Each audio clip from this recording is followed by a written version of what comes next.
Kung mag-apply ka dito sa Taiwan, ito yung mga tanong na dapat mong malaman. I'm Adele, factory worker dito. Agency muna sa akin ay Filsino Manpower. Age limit, 20 years old up to 35 years old.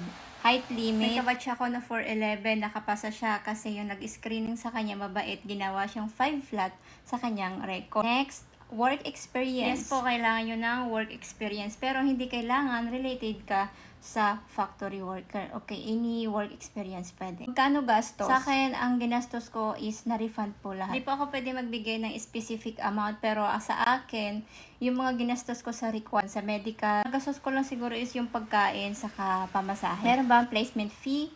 Yung sa company ko po, wala. Ang company ko is ASEI. Mga requirements, lahat po ng government IDs dapat meron ka. Passport, COE, diploma. PSA at meron ding ibibigay yung agency sa inyo ng list